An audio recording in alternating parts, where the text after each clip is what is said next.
I rank where the view is nothing less than phenomenal. For how I express and project from my abdominal. The only view better, both my daddy and my mama know.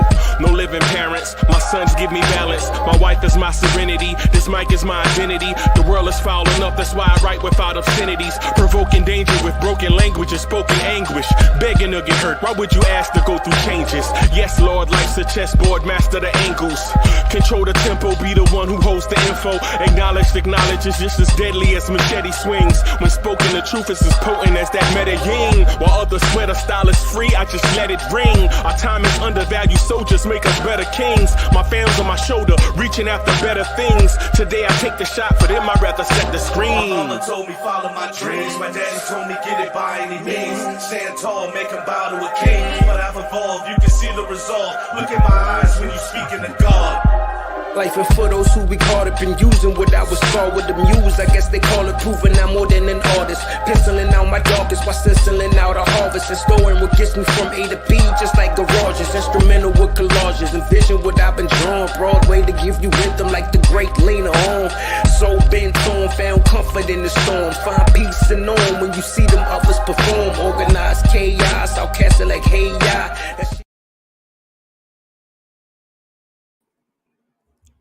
Yo, party people in the place to be. What's good? It's the #1 Chief Rock and Knicks Universe, your main man, Uncle Freezie.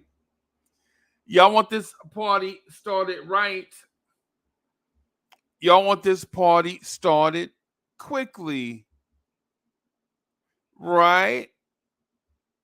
Yeah, man. Y'all already know what it is, man. It's blue tears, orange tears, Blorange tears. Bim.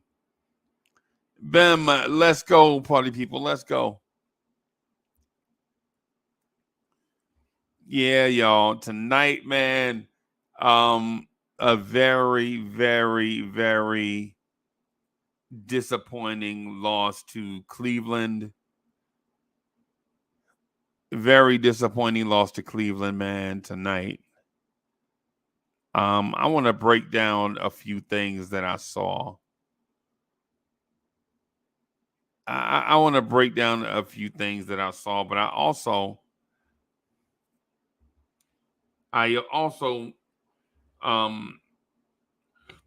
want to get your feedback. I want to get your feedback. DSJ in the building. Mega NYK is in the building. I see Metch was here. What's good, y'all? What's good, man? A lot of things I saw tonight, man. A lot of things I saw tonight, man. Yeah. I'm having a hard time getting my energy up. I legit I'm having a hard time getting my energy up. I ain't gonna lie. Listen, man, I'm human. Listen, man, I'm human. I ain't gonna lie to you, man. I ain't even gonna hold. Look, man, I ain't even gonna hold you, man. Some of it, man. Let me put some of this. Let me put this stuff up here on the screen.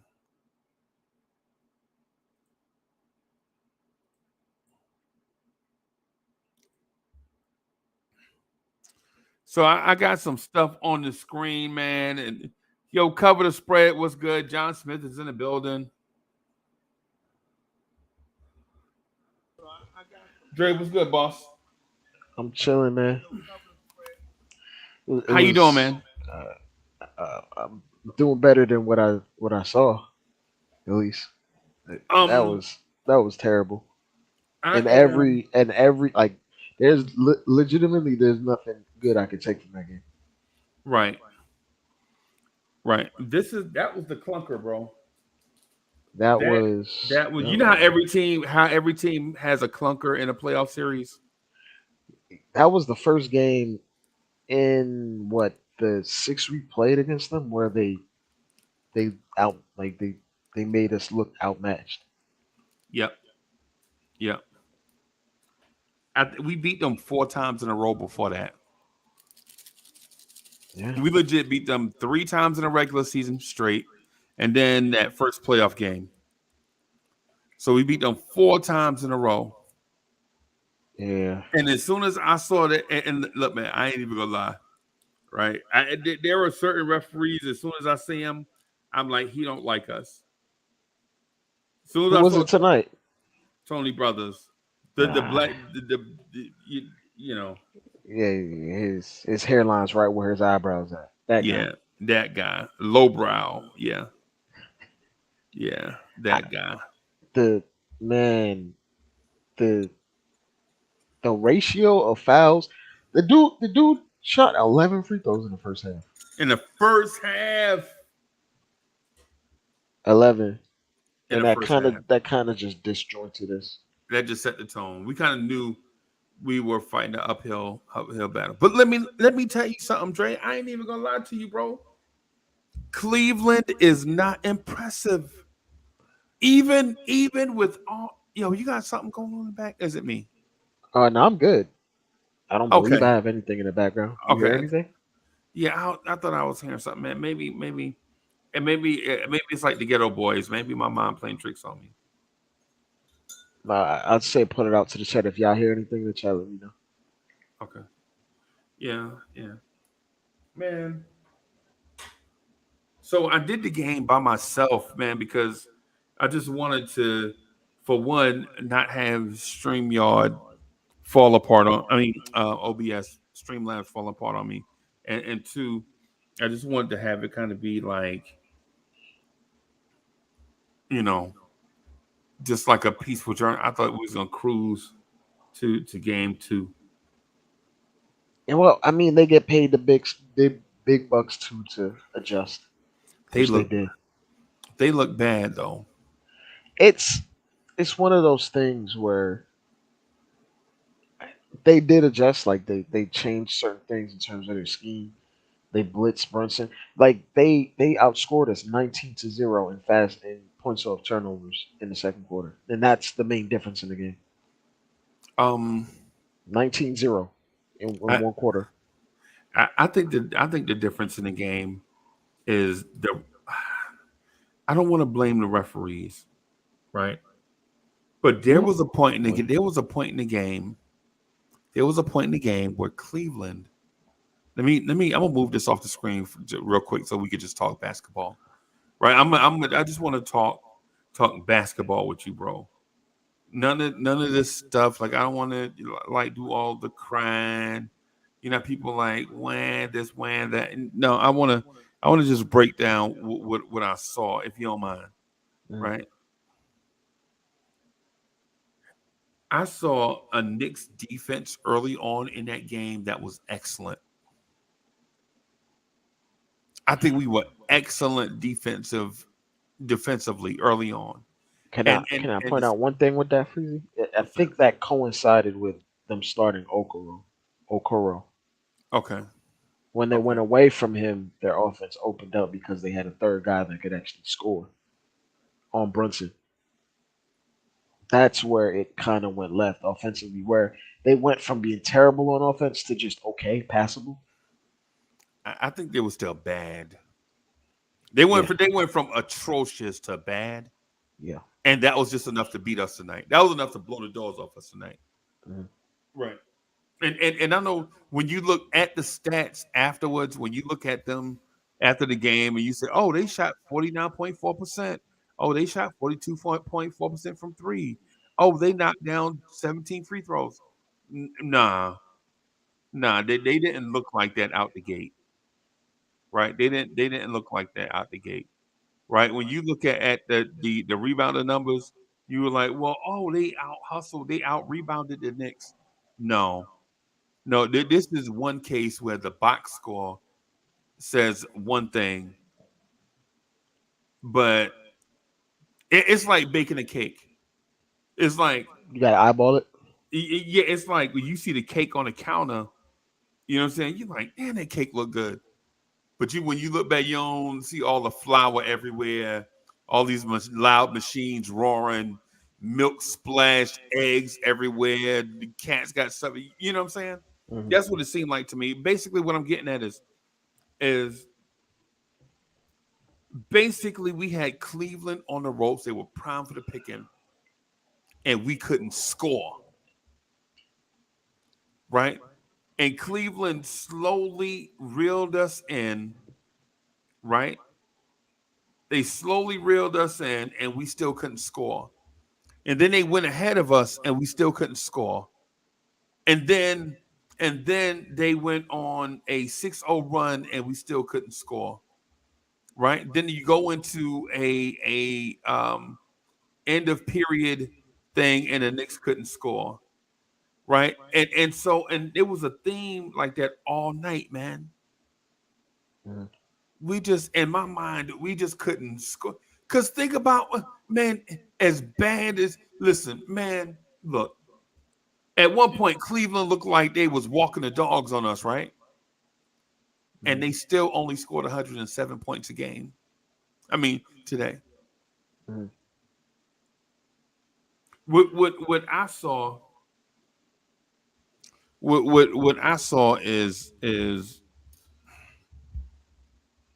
but that's part of the like their pace kind of dictated that, which is kind of the reason why I was like hesitant to say we would ever get into like the 120s, because even if we're shooting well, the pace is just so grindy. If we're playing to their pace, it's so grindy and slow that it's hard to get up that far up in terms of points, like getting to 120s. Like, that's my whole thing. But yeah, go ahead, Freezie. I understand what you're saying about that, right? But at the same time, they scored a lot of points in transition, bro. Huh? They scored a lot of points off turnovers. Yeah, that's when I was like, they went when I said like the where we lost the game. In that quarter, they scored off of all of our turnovers, live ball turnovers, the hesitancy, and that part of the hesitancy is because we weren't getting foul calls, so we were forcing the ball and making unexpected passes that was deviating from our normal course on offense. Them kind of slowing up our initial action and blitzing Brunson slowed him down temporarily. Also, he was just missing shots, to be absolutely honest. The first quarter, it was just in and out, in and out. That's where we lost the game. That's where we lost the game in my mind. I don't think it had to do and I'm not trying to be I'm not saying that the Knicks overall are perfect and that our defense is impermeable and our offense is eloquent. What I saw is Cleveland struggling to score. They couldn't, right? But Jalen Brunson was off, and RJ Barrett was off, and Julius Randle was off, and everybody else looked shook. That's what it looked like to me. Grimes took like what, 3 shots today? 3? The whole game. 3. And at night we were struggling from offense, so he should have just kept shooting. The whole game. And they were spending tons of time helping off of him, and he still didn't shoot. Still didn't shoot it. And as I look back on it, I looked at the box score, and I was like, "Wow, quickly scored." And listen, this is how frustrated I am with the Knicks. Right? I'm like, "Wow, quickly scored 12 points." Right? Game was over when he got them points, though. But he had 0 impact. His defense was terrible. In my mind, man, the Garland 3 over him after RJ left the game. Because in my mind, I was like, Tibbs, don't take out RJ. If you take out RJ right now, they're gonna stretch this lead, right?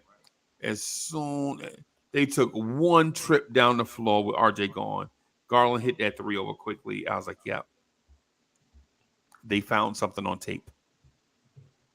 And they found another thing, like blitzing quickly equals a turnover. Right. If you notice, like if they double him, it got him in the first game. They did it to him, and then he came back and he's still doing the same mistake, cross court passes after dribbling around into traffic Yeah. And the thing is with Quickly, and he should know this by now. He's an NBA guard, right? The thing he should know is when you have a shot blocker at the rim, not just a rim protector, right? Because Allen is a rim protector, but he's a shot blocker also. And I know people will say, well, what's the difference? Now, just when you just because you protect the rim don't mean you block shots, right? Just because you're a good defender don't mean you block shots either. What I'm saying is you have to have like for instance, Rudy Gobert is a shot blocker and a rim protector, right? But then others do it and they don't necessarily block shots. They may deter, like Nerlens Noel is a rim protector that doesn't necessarily block a lot of shots, right?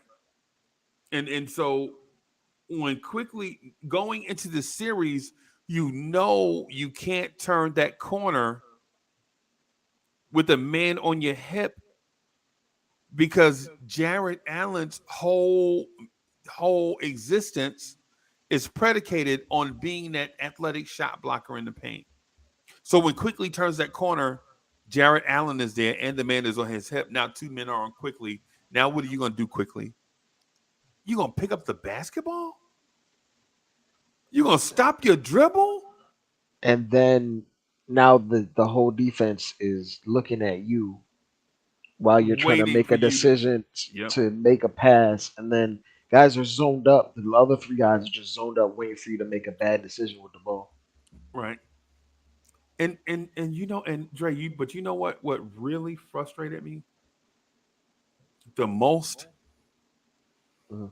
is not Evan Mobley getting confidence, right? Because I think this Evan Mobley getting confidence thing just put us in peril. Right? I can live with Darius Garland and Donovan Mitchell scoring. I can live with Karis LeVert's one-off game.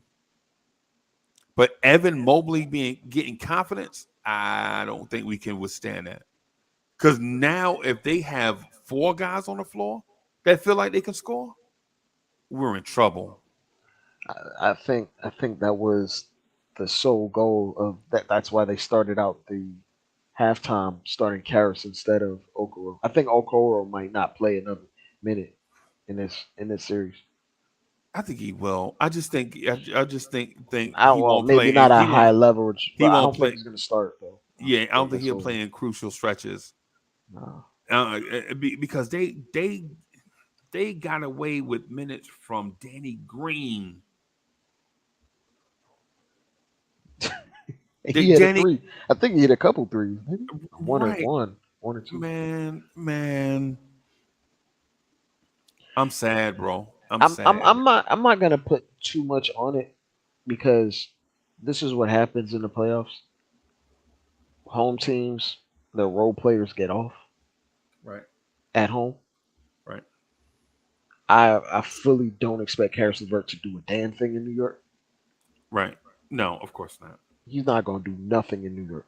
They're going Of to need course not. Herculean efforts from Garland and Donovan at the same time Right. in New York. And they still won't win.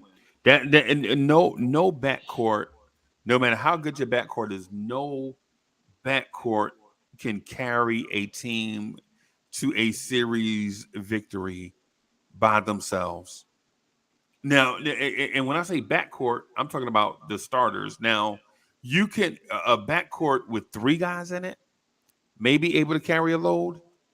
You know what I'm saying? Like if you have a Russell Westbrook, James Harden, Reggie Jackson, Eric Mena type backcourt, of course, Mhm. because you got KD on the floor with you too, right?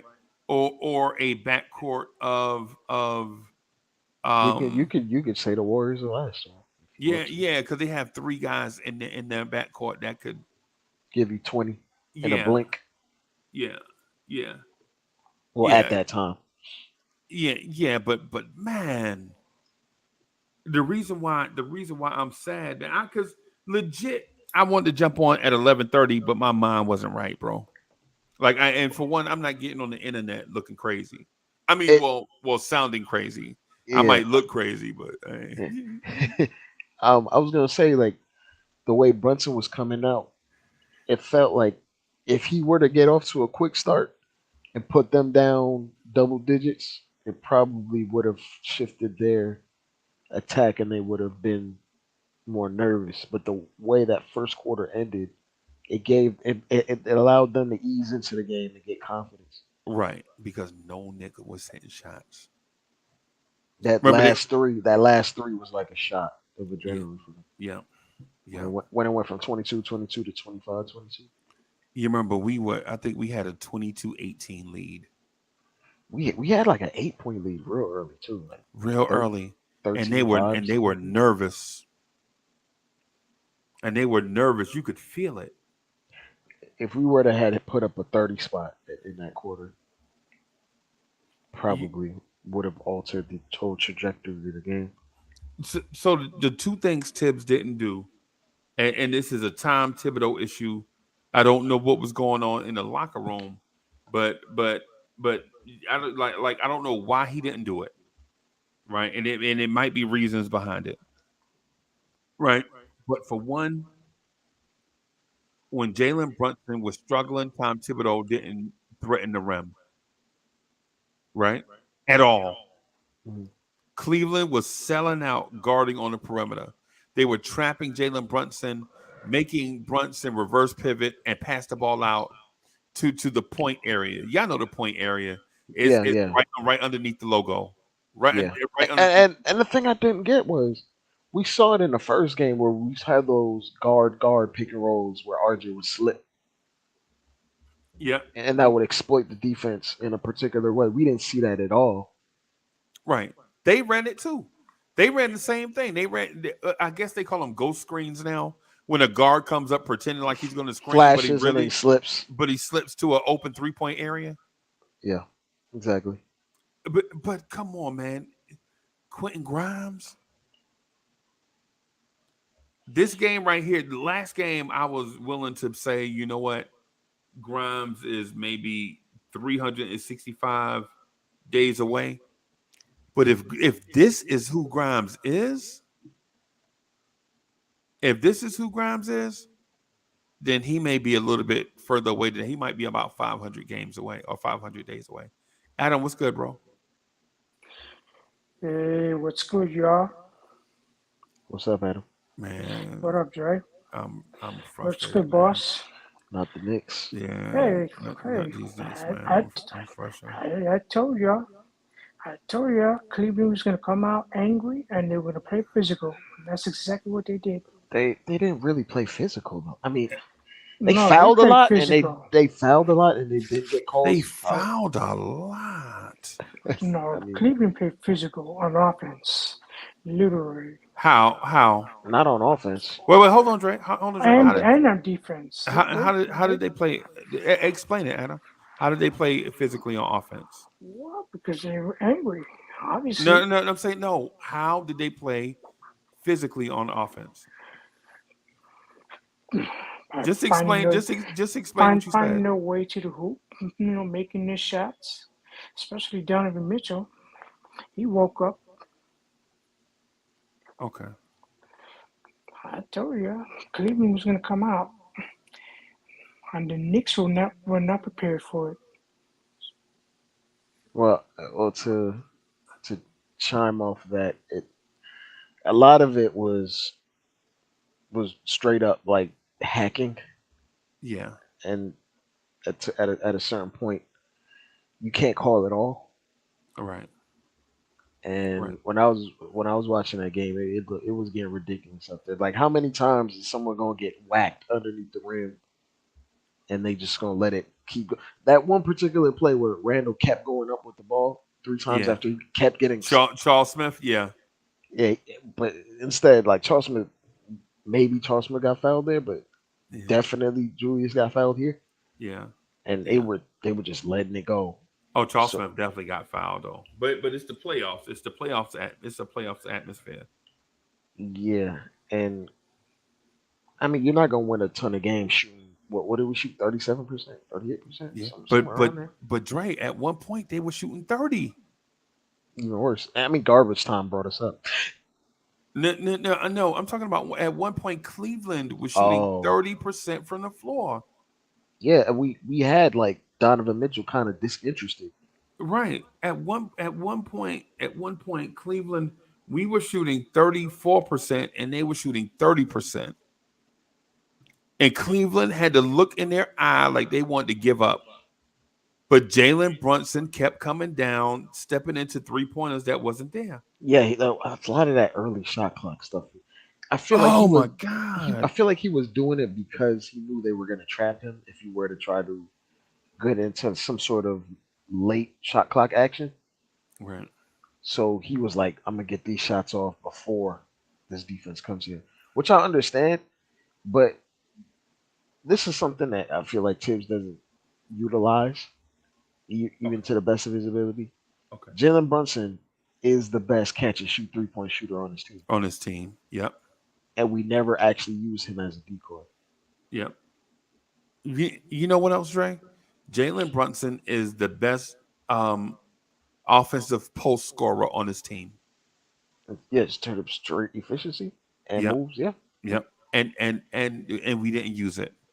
We legit did not clear out when Jalen Brunson's shot was not going.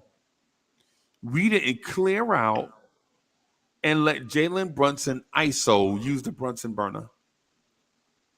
Like you didn't see the Brunson burner one time tonight. Adam, am I wrong? Did you see the Brunson burner tonight? Nope. And he wasn't the other one. Julius was off. RJ was off. Grimes was off. I was gonna say, the whole team was flat tonight. when I like go back and look at certain clips when Brunson attempts to isolate, he can see that the defense is loading up. Okay. Completely. And he's not necessarily the most efficient at just isolating 30 feet away from the hoop and taking 26 footers, even though he's gotten better at it. But ultimately, he wants to get to that 15 to 18 foot range. Yeah, maybe even 12 if you let him. But if he does that, the help is coming. Right. We just don't exploit that help defense coming at all. We didn't. Right. It was like we passed out the doubles way too late. We let them commit fully to the double team and slow us up completely instead of getting them scrambling. Right. And like this is when we should be utilizing those slip screens from the guards. What up, Corey? This is like when we should be utilizing the skip pass, like spacing them out. Right. Because ultimately, if you're running lineups where teams don't necessarily respect your shooting, you need to utilize the guy that's the least likely to hit a 3-point shot in the action towards the middle of the court, like RJ, for example. Right. But we kind of just made the game more difficult than what it needed to be. I feel like we're going to make the proper adjustments on a game to game, and it wouldn't shock me if we smoked them by 20 in the Garden. It really wouldn't shock me. I'm not even gonna lie to you, bro. There were so many things that I saw that wasn't. Tom Thibodeau didn't adjust with personnel, but that's Freezie. We know Tom Thibodeau is not an in-game tactician. He is a game-to-game tactician. Right, I understand. So I understand that. So I don't see that changing. Like a broken clock is right 2 times a day. Right. And JB Bickerstaff kept picking things until it worked.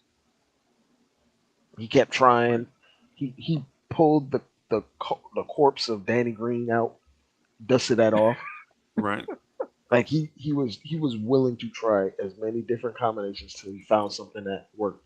Right. What we were trying to do at the end of the game was like find our rhythm with our same unit and our same lineups, when we could have just been trying something a little bit unconventional just to see if it would work, something that we could bring back later on in the series. But Dre, there is something that works all the time, and I mentioned it. When did we beat them? We beat them Saturday, right? Yeah. Friday. So I think Was it Saturday? It was Saturday It afternoon. was Saturday. it It was was Saturday. It Saturday. was Yeah. Saturday. It was Saturday. So Sunday morning, I think we did a show, or Sunday night we did a show, and I mentioned that Tibbs needed to go to the our best rated defensive lineup, right? The one without RJ, the one without Brunson, where it's Quickly, Deuce, Grimes, Randall, Mitch. I felt like he needed to explore that. You know what I'm saying? In terms of giving that team a different look. Now I know in terms of size we'd be outmatched, but not really. Right? No, Right? not really. Right. But Right. but the thing is, it's when we do go to that lineup, is Quentin Grimes going to be out there willing to take 3 shots the entire game still? Is Emmanuel quickly just going to dribble into double teams and not know what to do? Is Randall going to keep turning the ball over? That's the questions that comes to mind when we do that. Right. I understand that. But you know what the alternative is? The alternative is Is getting this down in the playoff team, getting down in the playoff game by 29 points. That was the alternative.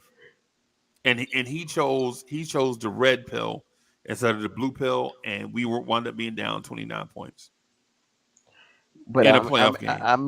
Freezy, you and I know that play that might actually be beneficial, but in Tibbs' mind, that is trying something different, and Tibbs does not try different things mid game.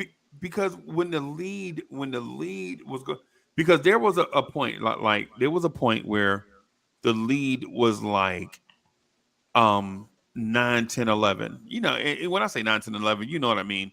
Like it'll be 9, it'll stretch to 11, go back to 9, go back to 11. Y'all get what I'm I was saying. I in don't the have to in the, in the explain. in the second quarter around like the 3 minute mark before they had like the extra explosions. Yeah. Yeah. Y'all know what I'm getting at. But there was a time when if you try it there, all you really needed to do was stop their momentum, because what happened is they didn't come out with an excellent game plan. They just got momentum, and we never tried to mitigate their momentum. The only thing that I will say that they did try to do, and their game plan wasn't necessarily genius or anything like that, but they tried to exploit Brunson on defense, which they did. They Yeah. attacked him a lot, like a Right. lot. Okay.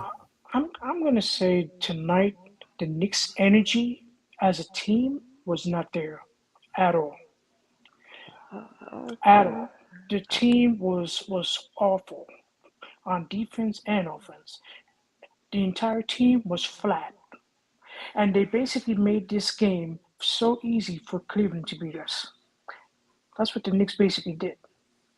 They didn't come out with the same intensity the way they played in game one. They did not have that same spark that they had in game one. The Knicks Pardon Adam, tonight's team, I don't know what kind of basketball they were playing tonight. pardon Yeah. Adam, but that's super Uh, surface level, very surface level.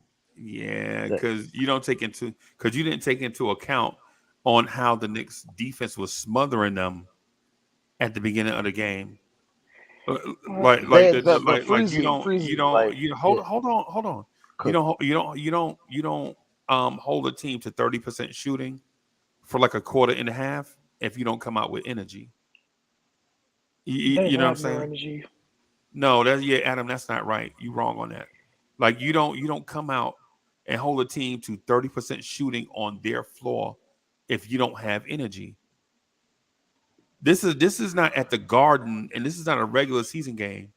For about a quarter and a half, the Knicks held them to 30% shooting, but we couldn't score.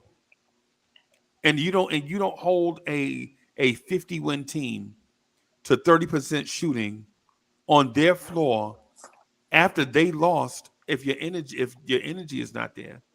Uh, I ain't even gonna lie to you now. And now I saw some things like with Adam. I agree with you. There's some things I saw, like Yeah. Mitchell Robinson. Mhm. Mitchell Robinson need to get his rump in gear, right? Because Yeah. ultimately we lost this game because of Mitchell Robinson. I don't care nothing about Jalen Brunson's shot not being there, Julius Randle's shot being off, all of that stuff. We lost because Mitchell Robinson and Isaiah Hartenstein did not make a difference in this game. Nope. I mean, yeah, Freezie, but you'd be hard pressed to win a game scoring 90 points. I'm gonna check that. I'm gonna say the Knicks had energy in the first half, but in the second half, their energy completely disappeared.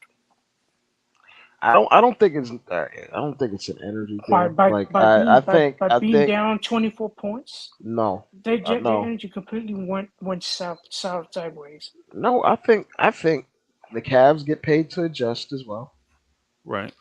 And the Cavs came out with a game plan that actually worked, not at an historic elite level or anything like that, but it was more. Let me finish. It worked. It worked better than what our plan was, essentially.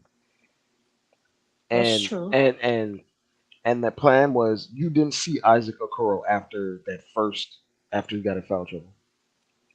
For a reason.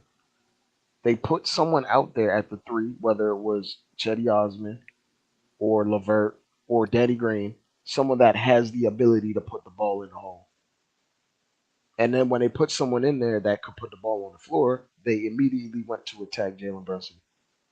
And our defense coming into the series was to cheat off of the weak shooters that they may have on the court, or Okoro namely, and they made those Okoro minutes so negative for them that Okoro's defense being great didn't really matter enough because they completely made their spacings. They shrunk the court basically for Donovan Mitchell and Garland when Okoro's out on the court. Now they have requisite spacing. They can attack Brunson with guys that aren't a complete negative on offense. So I feel like part of it is on the Mitch because Mitch didn't have impactful minutes, neither did Hartenstein. Yeah. But some of that is hesitancy because these refs were gimping them. Like they were in foul trouble in the first half, remember? Yeah. I so agree. So it was one of those things where if you're gonna make it be physical, call it both ways. If you're not gonna make it physical, then keep it the same way. But it kind of neutered their aggressiveness on defense when they both had 2 fouls in the first quarter, both of them. They brought one back and one got the third foul, and then they had to bring back the other one, and they got the third foul, I believe, as well. I feel like there was no in-game adjustment. It's hard to completely. We have an identity. We're an isolation basketball team. We're not going to completely deviate from that. There are minor adjustments you can make in terms of going downhill and creating advantages off of the isolation, but I don't like. It's hard to expect that every game from Tibbs. I mean, we've seen Tibbs make minor adjustments over the course of games, but they're also the number one defense in the NBA, so we have to give them credit in that regard. It's one of those things where I think their role players was more impactful because it was a home playoff game, and our role players just didn't show up. Simple as that. And when we go back to New York, would it shock any of you guys we winning New York by 15 or 20 points? It wouldn't shock me at all. Nope. I'm Dre. I'm gonna say this, bro, and trust me, I'm not a Debbie Downer.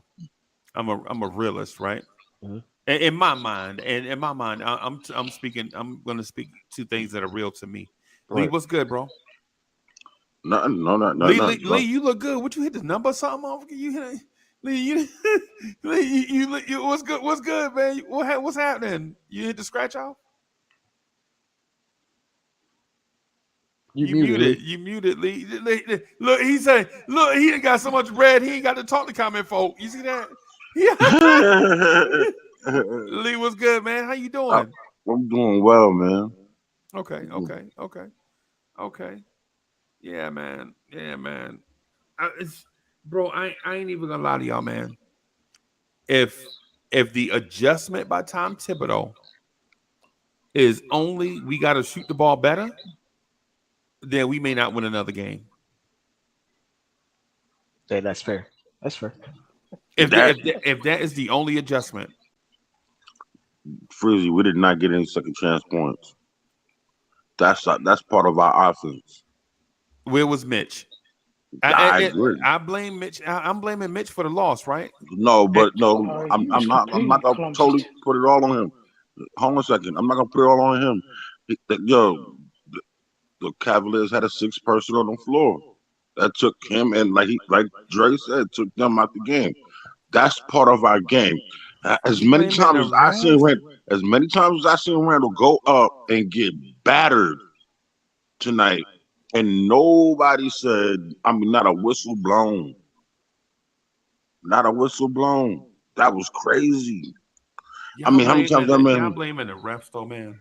I'm not blaming the refs. I'm just saying I'm not blaming. I'm not saying it's all a ref's fault, but It's we an didn't get a lot of equation. calls. It's an equation. Like all of it, there's a culmination. It was bad play, bad decision making by the players, bad refereeing, lack of adjustment by the coaching staff, lack of execution by the players.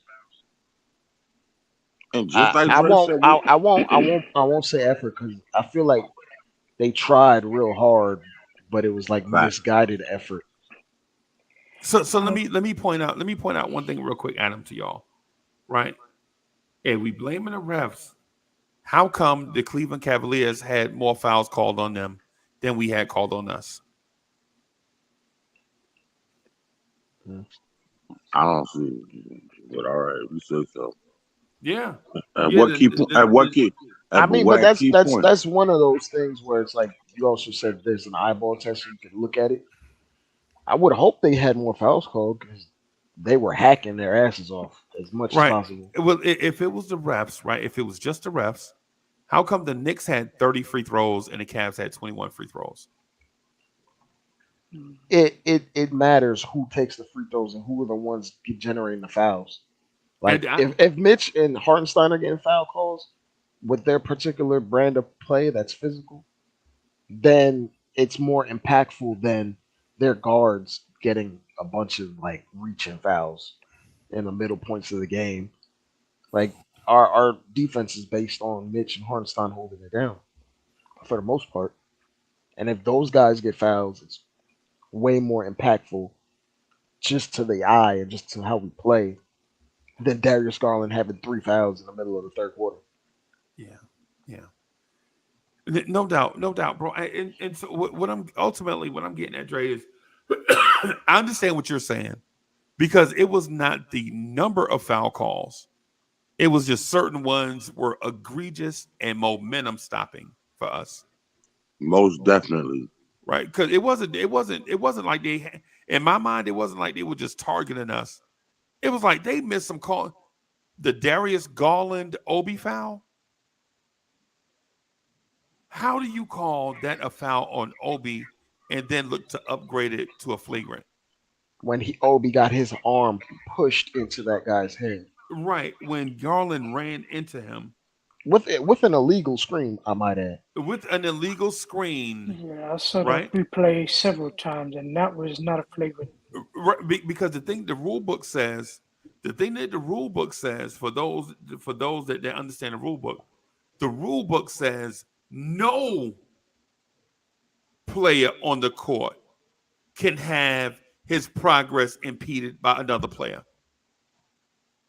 And the referees interpreted it as the defender could not have his progress impeded.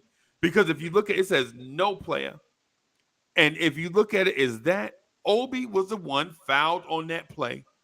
Because Obi was in a natural action. Mm-hmm. He never even saw Darius Garland. Nope. So how are you going to call a foul on Obi when he never even saw Darius Garland, didn't have the intent to foul Darius Garland, and only wanted to defend his man? Now, that foul was egregious. You know, I feel like a lot of times when the officials go to the monitor to look at the replay of a foul call, they don't see what the fans see. I feel like when they feel like they have to make a flagrant call, the fans see a different what they see differently, and I feel like the officials they missing out on exactly what they need to look for in the replay. I feel like a lot of times the officials don't see what the fans see. Shout out to Hoodie Kev. Hoodie Kevin here, like You he know, blamed something. Hoodie Kevin done lost it. Yeah, yeah, man. So yeah, what I'm getting at is, Dre. I ain't gonna lie, bro.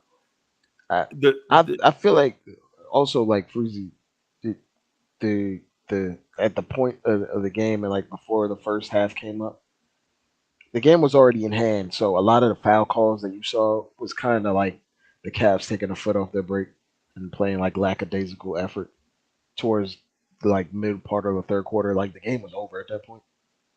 So like after that point, when you see these fouls and towards the end of the game, we got a bunch of fouls called on us. I yeah the mean, game. to get free throws and stuff. So I mean, Yeah, but it's kind of out of whack. So you know what that was though.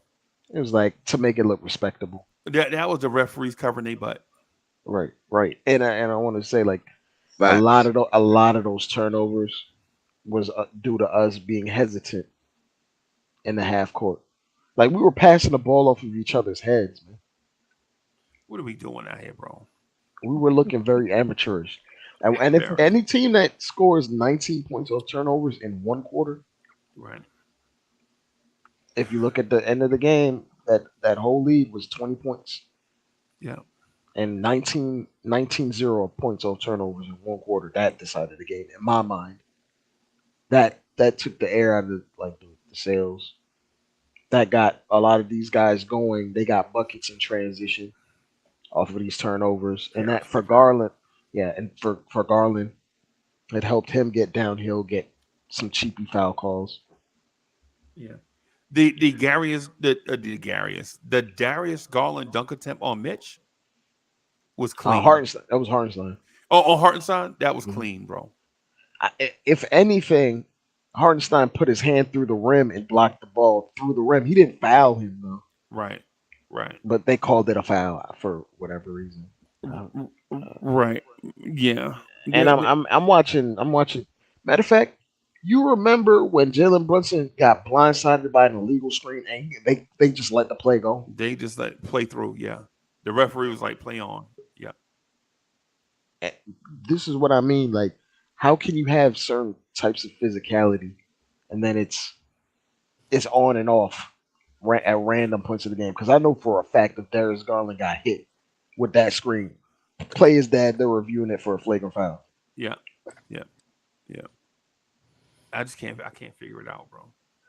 And I think it's just a role game thing, and I think things will kind of go back to the mean.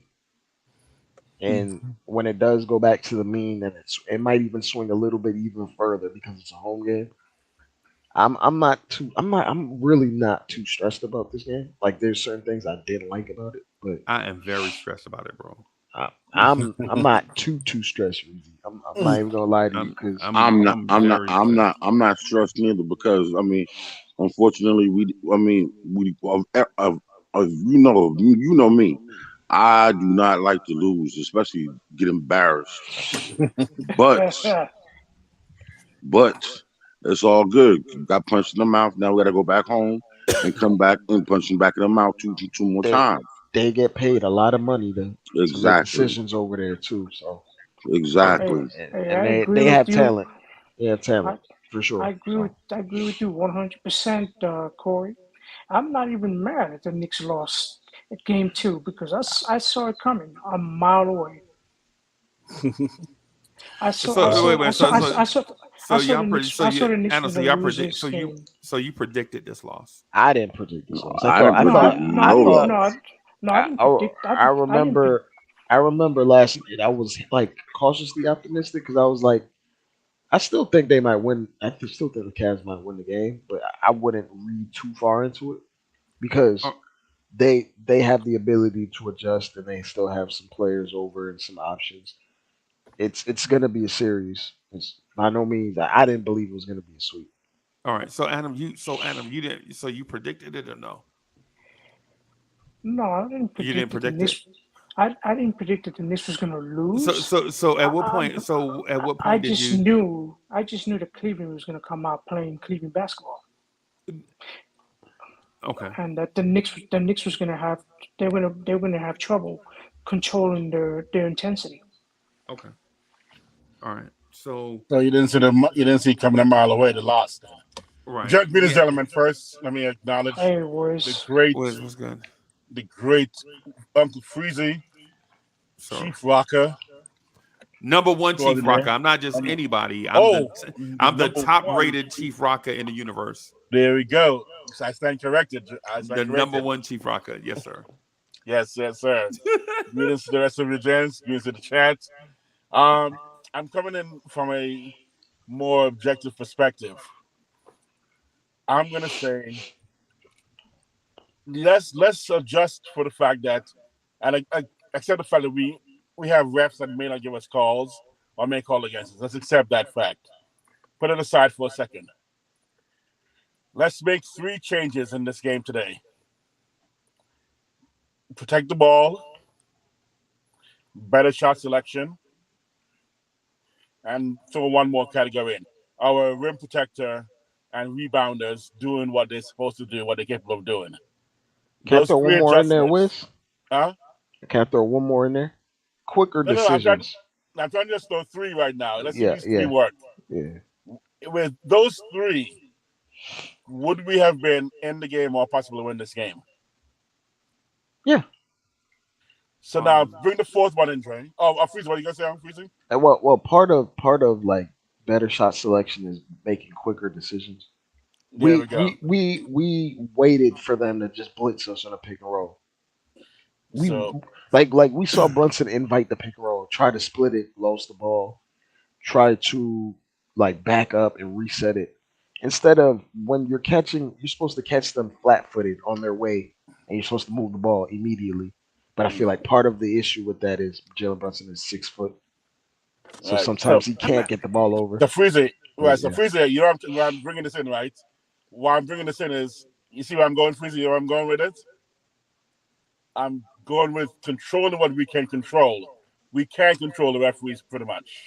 Okay. But we can control those 4 things, and therefore I always exclude bad refereeing from my equation about why we lost. If we would have won, if we did what we can do and do what we're capable of doing. That's why I want to forget about the refs all the time. Because again, basically, I'm old school. I'm from West 4th Street. I'm from Brooklyn Street. No blood, no foul. I never call a foul. I've got punched like it was Tyson knocking me in the face, and I'm like, okay, all right. And yeah, you come back a little bit harder next time, and no blood, no foul. I'm coming at you next time though. So when you see me coming, you may get a hard foul back, but I'm not going to call the foul because you want to play like that. Let's play like that, you know. Well, yeah, my bad ways. I was gonna say for the life of me, I wish we could run a fast break like a normal team. Yeah, oh man, okay, that's number 5, right? That's 5. There's 5 things we could have done differently on our control that would have easily made us in the game or win the game or possibly dominate the game. And therefore, I'm going to count the refs out every time I talk about the Knicks. I want to talk about what are our players and our coach. Oh, number 6. Oh, Freezie, you knocked it, hit it on the head. And again, I'm not a Tibbs hater. I'm not a Tibbs apologist. I'm a Tim. I empathize with him. I understand him. I understand the man. I've seen many people like Tibbs in the corporate world, and the world has passed them by, and they try to keep up. And sometimes it's tough. It's tough to change. Change is tough for some people, and so that aspect of Tibbs not making in-game adjustments, especially obvious ones, to just try. I mean, that's how I'm coming at, and that's the reason why I'm not happy today, because I knew we snatched a loss from the jaws of victory today. And Snatched a loss from the jaws of victory today. one other thing I wasn't particularly happy 7. about. Damn. No. This isn't like an adjustment thing, but Go ahead. Randle being in the game with 2 minutes to go and that Jared Allen foul, Don't that don't talk. shouldn't have happened. You heard me with that one. So I gotta go. I'm in pain with that one. I'm in pain with that one because last year when RJ got hurt and the last 25 seconds left in the game, we Against hit the by Nuggets. 20. Yeah, against the Nuggets. Yeah. Like, Oh, what was your thought on that, Freezie? The Jared Allen oh. foul. Mainly, it was a dirty foul in my opinion. Because, like, what are you doing, bro? You're up 20. Like, are you trying to send a message of physicality by fouling someone, by undercutting them? I don't have a thought on it right straight away. Okay. I just need to think about it more. There were so many other things that to me that we hadn't even talked about. Oh yeah. Right. That went wrong. The Randle thing was one. I was saying the whole Wiz. I was saying during the live stream of the game. I was saying if the Knicks are down by 25 with 6 minutes to go, just take everybody out of the game. I heard you. And you know how stupid Tibbs is when he leaves his starters in there, down by 25. You said it was 6 minutes to go, and we had a timeout at 3 minutes to go, and you still left them in the time. And Jalen Brunson came out of the huddle, and I was like, "What is he doing?" Oh man! I mean, you just know Tibbs doesn't know how to coach when he sees his team down by 25, and he still has Randle and RJ and Brunson and Grimes on the floor. What is Tibbs thinking? There has to be a reason, though, Freezie. Let's talk analyze Tibbs then. There has to be some logic, some reason in the chaos of why Tibbs does that. There has to be, and maybe it's from his childhood. You know, somewhere in his youth or childhood, he must have done something bad. That's a I'm not for sure. Reference. So Wiz, just to go along with the thing that you mentioned, John Smith quoted the Art of War, right? So John Smith says, Sun Tzu said in front of the Art of War, the good fighters of old first put themselves beyond the possibility of defeat, right? And then waited for an opportunity of defeating the enemy, right? So basically, what I'm theorizing, because there's another part to it too that I'm gonna get to that he had up here. So basically, what he's saying is this in this quote from the Art of War is, and I don't even know, anybody in here read the Art of War? Yes, I love that. I got it on my bookshelf. Bro, it's a must. It's a must read, bro. What I'm gonna say is take a weekend of doing nothing and just read the Art of War. It'll change your life, or at least change the way you think about stuff, right? And so basically, what it is by putting yourself beyond the possibility of defeat, meaning you will sacrifice everything to get to that place where you feel like you can't lose. You'll sacrifice stats. You'll sacrifice your body. You'll sacrifice all emotional stuff. The only thing that's important is winning, right? And then when you do all of that stuff, you invite your enemy into that realm to see if they're willing to sacrifice as much as you did, right? That's what I get from it, right? Oh man! And like Wiz, say Wiz, and I know this will never happen because you and I are friends, and I hope you would never consider beating me up, right? But say me and Wiz square off. Wiz is a martial artist in certain things, right? Yes. And I'm a pugilist in other certain realm, right? When Wiz and I square off, right, I'm gonna go to the things that I am good at winning, right? But in my mind, I'm telling myself I will not lose, right? When you get to this mindset of I will not lose, you'll sacrifice. Forget all the pugilist stuff, right? If I will not lose, I will rake I will rake Wisdom across his eyes. I didn't learn that by being a pugilist. I will bite Wiz on his ankle. Whatever advantage I need, I will not lose. The Knicks didn't go there tonight. Mitchell Robinson didn't go there tonight. And here's the other part to it too, right? All right. And John Smith said, this is the second one. To secure ourselves against defeat lies in our own hands, but the opportunity of defeating the enemy is provided by the enemy himself. Yes. Right? And I just wanted to read this to everybody in the chat, because until the Knicks get to this place, we can beat anybody, but we can also lose to anybody. Right? The difference between the cats like what the Knicks have and the Draymond Greens and the Steph Currys and Kawhi Leonards and all those guys of the world, they'll go up against other teams that's more talented and they'll win. Right? But the Knicks, we have to get in this mindset. Will we sacrifice everything for our opponent to get in that realm? Because quite honestly, and you guys know this because of y'all commentary after game one, y'all know Cleveland don't want to get in the gutter in a ballroom fight with us. Facts. Will they get the Knicks have to lay it all on the line, get into a alley fight, and y'all know Cleveland don't want to get in the alley fight. They want to fight a little bit, but they don't want to get in the alley fight, bro. True. And for that reason, Cleveland beat us tonight, because the Knicks didn't sacrifice everything tonight to win. In my mind, the Knicks were like, "Well, we beat them once. Let's get back to the Garden."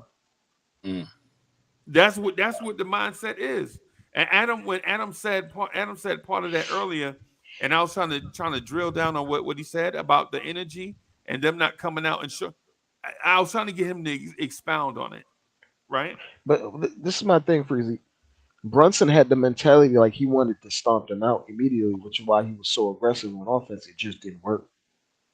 What about the team? But what about the team, though? There we go. But you know, the team takes on the identity of the best player on any given night. More often than not, yes. And when the best player is rolling, put it this way, if Brunson were to come out that first quarter with 13, 14 points, the rest of the outlook on the game or the trajectory of that game looks completely different. He just couldn't get going.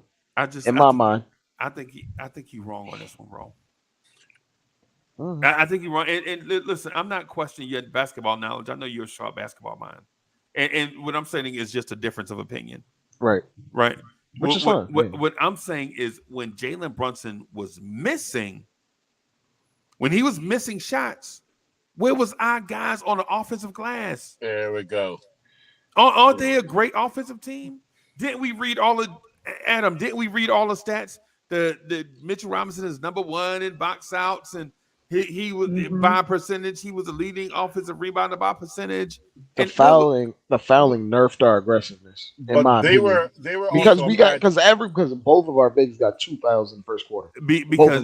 Because they allowed some of those things to happen, bro. Right. We're still talking about, bro. Jarrett Allen and Evan Mobley didn't put on 30 pounds of muscle in between games, bro. It's the same dudes they played in game one. But the same brand of physicality wasn't afforded for our bigs in this game, at least in the first quarter. It wasn't. Right. Let's call it a spade a spade.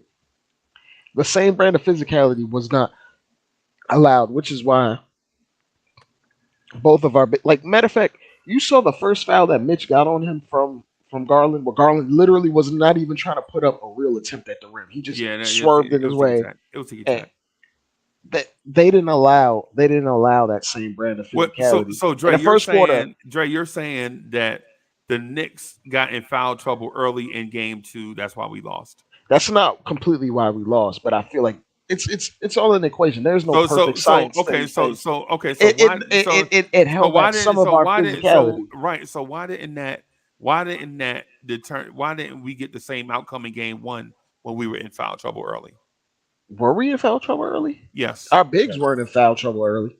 Not in game one, which is the most important thing. If you want physicality from anybody on your team, you want it from your centers. Okay. Yeah, but our biggest. So actually, Like let me like go through like two like things. 3 fouls on RJ Barrett So, is not the same as 3 fouls on Mitchell Robinson okay, or Hartenstein. that's valid. But Dre, let me go through two things. First I want to finish up where Freezer left off with the Art of War, and I'll tell you that I've had 4 incredible masters and one grandmaster in martial arts training in my life. The last one I had, where I knew I was going to be training with him for the rest of my life, is a guy who I'm 6'4", he's 5'10". I was comparative bodybuilder and former Marine, conditioned at 240 pounds, lean, 4% body fat. He was a little bit softer on the body weight, 180 maybe. Mixed martial arts style fighting, so size does matter in mixed martial arts. And by the way, when you got a mount, a special side mount on the chest, you can collapse at lungs and hold his air out. Art of War, he's the kind of guy who I knew from the first time I sparred with him, I knew in my mind I couldn't beat him because he was doing exactly what you just quoted, Uncle Freezie. And I knew, I said, oh my goodness. And I thought about your Terminator where the hand kept crawling. In the Terminator where the hand kept crawling. Right. He's the kind of guy who would find a pinky to just poke you the right pressure point just to win. He would not stop. And I was like, how do you stop this guy? And my mind knew there's nothing to stop him if we just fought all out. And as soon, but Wiz, as soon as you have that in your mind, yep, you lost. You lost. Exactly. I knew it. I lost. Exactly. It took me a while to reread Art of War and to make it a part of my DNA to go back and spar him and actually beat him in a fight.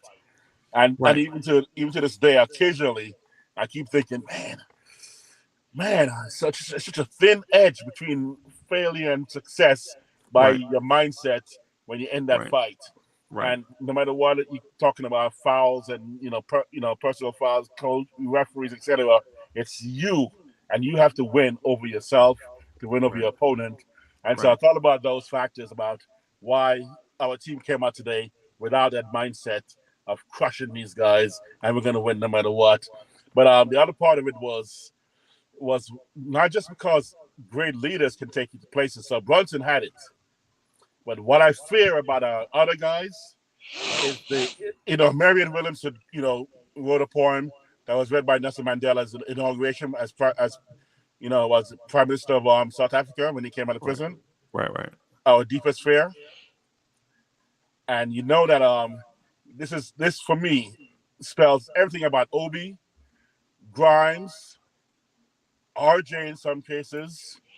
I'm gonna say to a certain extent, even I, quickly, but the deepest fear, one of my favorite poems that I say to my students all the time, and I'm gonna just summarize it really quickly, right? I know most of you probably know it already, but our deepest fear is not that we are inadequate. Our deepest fear is that we are powerful beyond measure. It is our light and our darkness that most frightens us. We ask ourselves, who am I to be brilliant, gorgeous, talented, fabulous? Actually, who are you not to be? Your playing small does not serve the world. There's nothing enlightened about shrinking so that other people won't feel insecure around you. We're all meant to shine. Right. And we're all made to manifest. It's not in some of us, in all of us. So as we let our own light shine, we encourage to give other people permission to do the same. As we are liberated from our own fear, our presence automatically liberates others. And I think Obi and Grimes and them shrink back. They don't take 3 shots for the game when you're one of the best shooters in the game. 3 shots. Right. Because you're letting, oh no, it's Randle's team. Oh no, it's Bronson. Wiz, let me interject right there. There, right? So here's the thing. That's why when Dre asked me what I thought about the Jared Allen foul, I didn't necessarily have the surface level emotional thought on it, right? Because of what you just said. So Dre, to answer your question, the reason why I didn't necessarily have a thought on it was because I was thinking this one thing. Jarrett Allen fouled Randle, right? But Randle also dunked on Jarrett Allen. And not only did he dunk on Jarrett Allen, he got a free throw and he made it. So who really lost in that? I mean, you know what I'm saying? Because I want to say if it's just a thing about physicality, like if it's just a thing of Jarrett Allen just wanting to be physical with Randle, I think the fact that Randle landed awkwardly and got a bump or bruise or whatever it is, right? It wasn't like from an elbow or a punch from Jarrett Allen directly. And I think Jarrett Allen in that play was just sending a message to Julius Randle that nothing in this series is going to come easy, right? But Randle at the same time dunked on Jarrett Allen and hit his free throw. So Jarrett Allen took his thing to the next level. Randle took his thing to another level. So if it's just hey, you shouldn't be touching me in the playoffs, I think that's one of those things that we got to kind of live to accept. And I'm not even talking about it shouldn't be touching me thing in the playoffs. Like Randle said it himself, usually when you go for those things, you go across the body, not through the body. He legitimately undercut him. And you, as a basketball player, you know that you don't do that, especially with the context of the game. Right. But like the game wasn't in doubt at that point. Right. But the thing is with Julius Randle, though, and this is what Randle's going to have to learn, and somebody's probably going to talk to him about it behind the scenes, right? In the playoffs, if you want to be a champion, those are the type of things you have to deal with, bro. Those are the things that you have to play through and overcome. Right, physically he did it. Mentally and emotionally, he shouldn't have touched me. Freezie, come on, like not even from physically. If it was a closer game, if it was a 10-point game, if it was a 15-point game, I could understand it trying to save a bucket. They were up 20 with 2 minutes to go. Right. 23 actually with 2 minutes to go. Right. And they wanted to be up by 40. Yes. And I don't blame them. Because in the playoffs but when you do stuff like that, when you talk about it, like NBA is a fraternity, nobody wants to see anybody get hurt. Doing stuff like that is like these guys are professionals. They know what their bodies do when they get up in the air. Right. You know what's going to happen if you tackle someone that is 6'9", 250 out of the air. Right. Right. You can't tell me. I'm not gonna say Jarrett Allen is a sacrifice. But what are you willing to sacrifice for a championship? That's not the same thing. Because I'm not about to call Jarrett Allen a dirty player. I consider it a dirty play. Yeah. No, I don't think it was a dirty. I mean, was he okay? In the friendship aspect of it, was it? You know what I'm saying? Should he have let him just have the dunk? Probably. Probably. If we talk about the friendship aspect of it, the fraternization, the camaraderie, the we are all brothers thing, he should have just let Randle have it. But the thing is, like, but Randle said himself. Let me finish my point. All right, go ahead. Let me finish my point, bro. I got you. And that fraternization part, the 450 players thing, and all of that stuff, that's cool. I get all of that, right?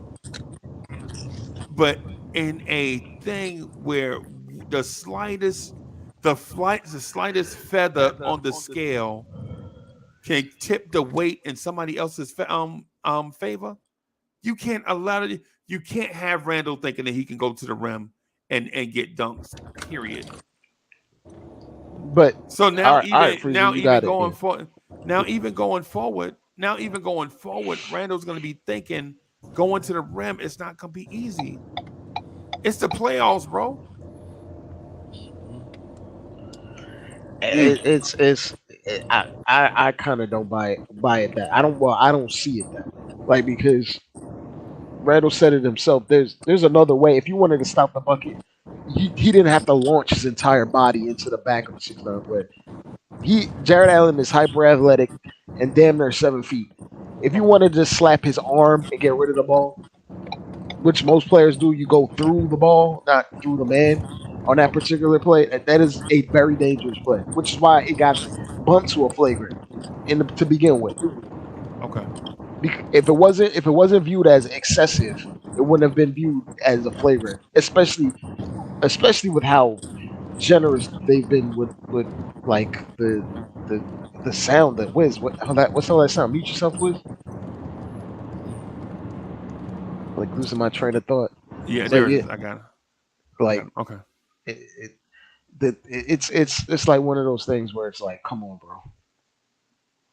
So you didn't like the play? I just didn't like. If you wanted to stop him from scoring, I completely understand that. But Jared Allen has the physical capability of getting to the ball without undercutting him that recklessly. He could have got them both hurt doing that. Right. No, what I'm asking is I understand the play. I saw it. What I'm asking you is did you dislike the play? Yeah. And Okay. I wouldn't have been okay with it if it was a Nick. If it was Mitch Robinson like hauling ass halfway down the court just to run up into somebody's back and knock them over. Like, come on, bro. You up 23. What are you trying to prove, bro? Right. I mean, I get what you're saying in terms of nothing is going to be easy, but that's so cliche. They already showed that nothing was easy the first 46 minutes of the game. Right. But what about what the Knicks showed in game one? The Knicks showed Cleveland. Did the Knicks give any flagrant fouls in that game? No. That's two different things. That's 3-card Monty. What I'm saying is you said nothing is going to be easy, and I'm just staying on that part. Right. I'm not talking about the flagrant foul part. The part that you said nothing is going to be easy. In game one, the Knicks showed Cleveland nothing was going to be easy. Right. But there's context of things, Freezie. You can't just make everything black and white. In terms of this though, like okay, so if it's layers to it, then let's explore the layers to it, since it's got to be context to it, right? So it's like it's not akin to a dead ball and a guy shooting the ball and you block it so they don't see it going in the rim or something like that. It's not akin to that. It's like you're up 23. Okay. Guy is running to the rim with 2 minutes left to go, and you run through his body in an attempt to quote unquote block the ball. I know Jared Allen's not a dirty player, and he was maybe lost in a moment. But come on, well, he didn't want to give up that play. He didn't want to. But these are world class athletes that know their bodies, know that more than anyone. And in the moment, they can make split second decisions where they can see certain things are not worth it. Right. And I feel like that was kind of excessive. But Julius Randle, to his credit, is like, it's already over with. I'm past it. We'll see them on Friday. That's what he said in the quote after the game. Well, that's what he should have said. Okay, now that you say that, then now I'm comfortable with it. Okay, I was gonna say though, Dre, it's more important to Jared, especially after Saturday's game, just to make a statement about I will not let him score on me and pump me, basically. And so what went beyond. He's not a dirty player. You said that he's not a dirty player. Because I'll tell you, I was going to say, like, Wiz, I'll give you the exact quote from Julius Randle tonight, but you can finish your thought, and I'll give you the exact quote. Okay. Yeah, he was, his mindset was, I need to stop the shot. And he wasn't thinking to hurt him. He was thinking, I got to stop the shot because I got punked on Saturday, and I will not get punked, even 2 minutes left, up by 23. His mindset is always, was just, in that moment, stop that shot, not hurt Randle. And he wasn't thinking we're up by 23. And we really want to win by 40, like Peter said. And I thought they wanted to put a goal by 40. So that the news, because everybody talked about this weekend was how the Knicks, muscled Cleveland. And his mindset was, I'm going to shut down that narrative. And I think that's what overtook him, as opposed to thinking about, because I remember I used to play, West Wall Street. There's this one kid who could elevate really high, a breakaway. I just went for the block. And after we came down afterwards, he goes, My man, you could at least held my body so I don't fall. You got the block, but protect me too, man. So, and I'm like, you're right. But my mind was stop the block because he was gonna posterize me, and I was thinking I can't get posterized on West 4th Street. There's people outside the fences looking at me, man. I can't be Good thing there were no iPhones back then, but I didn't want to get posterized. So, but my mindset wasn't. Oh, and I said, you're right. We all buddies here. I should have go for the block, but also make sure you don't fall back in because it's asphalt. West 14 was asphalt, And he was like, just make sure don't have me fall on my head, man. I'm like, you're right. So that's probably where I think he was at. So I think you're both right. I think overall, but that's the mindset that we have had. I don't want to get punked like I got Saturday, because the whole, Cavs podcasters were almost ready to dump the whole team. They were ready to right. And Wiz, the whole and so the thing is with the Jarrett Allen thing, right? If you think we are calling the Cavs soft after game 1, you don't think the Cavaliers heard that they played soft in game 1? Yep. Their coaches probably told them they played soft. Right. That's what I'm saying. That's why I'm saying, like Dre, understand what you're saying is intellectually we have to understand every subject in its context and time, right? But the Jarrett Allen one, what I'm saying is, I don't know if you're looking at the Jarrett Allen flagrant foul on Julius Randle in its context and time, right? Because the thing about it is game 1, after game 1, everybody, well, not everybody, because I don't know for sure, but for the most part, people saw the Cavs and they said the Cavs played soft. And then in this game, they came out tougher, right? And so Jarrett Allen not wanting to give up a dunk to Julius Randle goes to that narrative of we can't let the Knicks think that we're soft. So I understand what you're saying. Like, for instance, if Dre and I are walking, there's $100 bill on the ground. I see it, right? Me and Dre go for it, and he bumped me out the way, and I fall down, or whatever. Dre get the $100. You know what I'm saying? I'm not gonna be salty. I'm like, hey, you beat me to it, big fella. You know what I'm saying? I mean, I understand it in that concept, and Dre even in that concept to be like, hey man, I ain't trying to hurt you, but that was $100. You know what I'm saying? But it would be like if I did that and then drop kicked you in your bad knee while going for it. You mean, well, am I already on the ground? Am I already on the ground? I mean, because in that scenario, if you drop kick me in the knee, that means I already had the $100. I already had the $100, so you just drop kick me for no reason. Is what you're saying, right? That's like, yeah. So that's all I'm getting at, man. All I'm saying is all the stuff that we said about Cleveland after that game. You got to understand that Cleveland heard that stuff too.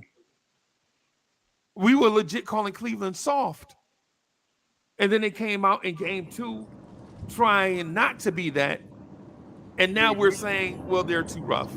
So which one is it? Are they soft or are they too tough? Because Drake, I think they're still soft. If you ask me, I think they're still Drake, soft. That's what I'm saying. Last night when I in the chat at 2 a.m., you guys were talking, and I put in the chat, the only way they can beat us if they came out like the Detroit Pistons bad boys mentality. And I put, but it's not their DNA. And you went, that's right, they're too soft. They probably heard you. And that's why you probably they're still soft. You got Randle hurt. It's really your fault. It's Drake's fault for calling them soft. And I think they still soft. You can't change my mind. One game not gonna change my mind, bro. Right. Yeah. That's all I'm saying. Look, like for instance, y'all want me to be balanced on the way I think about these things.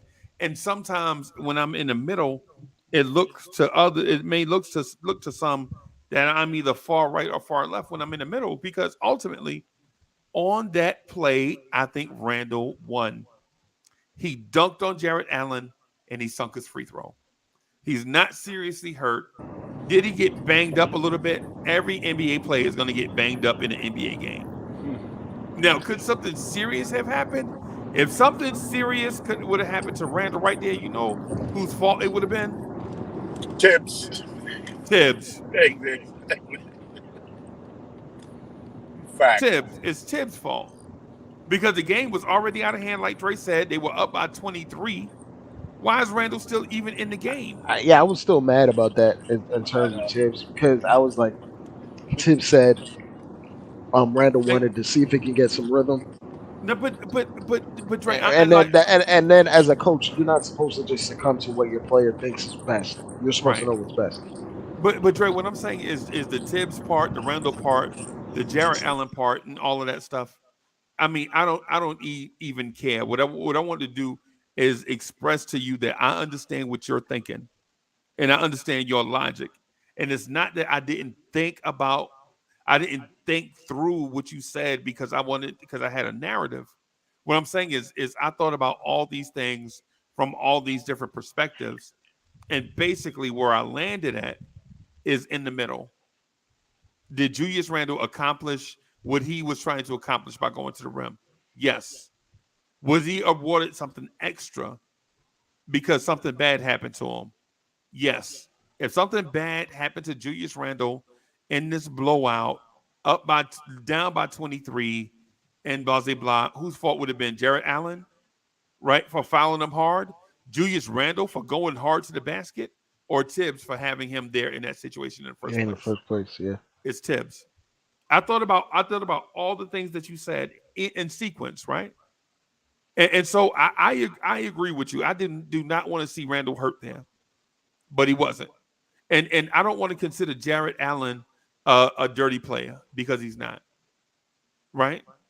But trying to establish rhythm, you know who needed to establish rhythm? Them kids that ain't showed up yet. Am I right? Am I right or wrong though?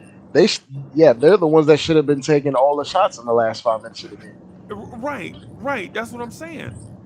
But Tibbs decides to let Brunson and Randall play all the way out when the game's already decided. For what reason I'm not quite sure. I'm ready. I'm Well, ready to take each of those kids. according to Tibbs, Randall said he wanted to get back in rhythm. So Right. Yeah. and You can't really. I'm ready to take those Yeah. kids on the floor. I know a Draymond Green on them right now. That's all I want to do. Right. Well, I ain't gonna lie to you, man. I said it at in the third quarter. I was like, yo, if this game, the Cavs are up by close to 25 at the beginning of the fourth quarter, I'm going with that lineup with Miles McBride and Quickly and Grimes to see if I can slow them down from scoring. I wanted not to bring it back up again, but if that play was in the reverse and we were up 20 something and Randall did that to Jared Allen, do you know how bad it would look in terms of optics, just because of reputation Right. Right. and just Right. because Julius Randle is the bad guy? Right. It wouldn't be viewed the way I'm viewing it for Jared Allen and like other teams or other people, because Okay. watching the game, if you let Reggie Miller tell it, it was a basketball play. Okay. But if you and not Freezie, for sure, if the tables were turned, Julius Randle would be villainized, and he might be suspended. Yeah, flagrant two. Flagrant two for sure. Flagrant two. Right. But you know what though? Your reputation is, But does your Julius have a reputation of being a dirty player? but No. but the thing is though, your reputation is not what you tell people to say about you. Your reputation is what other people say about you. It's how they feel about you. You know what I'm saying? So whether Randall is a dirty player or not, in that context that you just mentioned, it wouldn't even matter because Julius Randle has a reputation of being a crybaby. And the thing about being a crybaby / enforcer is you don't have to be a dirty player, right? You have the impression of being a physical player, and those two things go together. Mm. You know what I'm saying? Like Randall's like for the most part, enforcers don't really do dirty stuff. they have the reputation that they will do something physical if they need to. True. Yep. Like sometimes they don't have to even go for the block. Like Mitch can just simply move towards you and you just pass the ball. Mitch disappointed me tonight, bro. I know. Oh, Mitch disappointed me tonight. Now he had 4 blocks tonight, right? And they were in 2 of those blocks were very impressive, right? Very impressive blocks, right? The one on Garland where he just swatted it away, that was very impressive. Yeah. But in order for us to win, Mitch has to be double-digit rebounds and at least 5 offensive rebounds. We got to have it. Yes. I just think we just have to have it. And I think we went into the game thinking Cleveland was soft, and they showed up, and we didn't, like what Adam was saying, we didn't match their energy throughout the game. I think I agreed with Adam, but Adam just said it wrong. Like when the way Adam said it was like we just came out there and threw our jerseys on the floor and expected to win. But in context of if you drill down deeper with Adam, I think what he was trying to get to is we just didn't. I mean, for instance, I took a note, right? I jotted down a note, right? One of the notes that I have is Josh Hart played too many minutes. Yeah, he was a nothing out there tonight. So off, yep. Right, Josh Hart, and so let me check. How many minutes did Josh Hart? Josh Hart played 27. Josh Hart played 27 minutes with a sprained ankle. Couldn't believe that. Oh my goodness. According to Josh Hart after the game, he's like, if I'm out there, I'm fine. That's what he said. Of course, adrenaline. I'm not gonna make excuses. Yeah, he's not gonna make excuses. No, because the scoreboard makes the excuse for him. Now, as far as Freezie though, as far as being concerned, I'm not. Because I was going to talk about, I think I put it in the chat, this is a Knicks pattern. This is a Knicks pattern for the last, okay, let's just use this season alone. We always have a letdown after a big emotional win. Always. Right. Check every big emotional win we had. The next game, and more often than not, against a weaker opponent, we always lose and lose horribly, looking as if we did not play basketball. So Wiz, before you make another point, let me ask this. Right. I was talking to Dre about this the other day, right? About how you guys, y'all make 2 or 3 points at a time. And which I don't realize is when you make 2 or 3 points at a time, people only remember the last point that you made. Right. Okay. You know what I'm saying? Let me point out the one thing, right? So the Knicks always lose after a big game, right? Does that mean that this team is emotionally inconsistent? Or does it mean that this team still has a serious void of talent? That's a great question. You want to tackle that, Dre? Well, and when it comes to this matchup, I don't think we have a void of talent compared to the Cavs. Okay. I think we have a void of development in certain players. Like certain guys aren't in the level of development that they need to be at for us to be real contenders, and it might take a year or 2 for that to happen. Bang. But it's not a talent issue in my mind. Right. Okay. I think because when we have all things, like when we're playing well, we're almost impossible to beat when we're playing well. I mean, a lot of teams can say that, but we have the requisite talent to necessarily beat at basically anyone if we're with our heads on straight. So what about the other option that I mentioned then? So the talent thing is not the issue, right?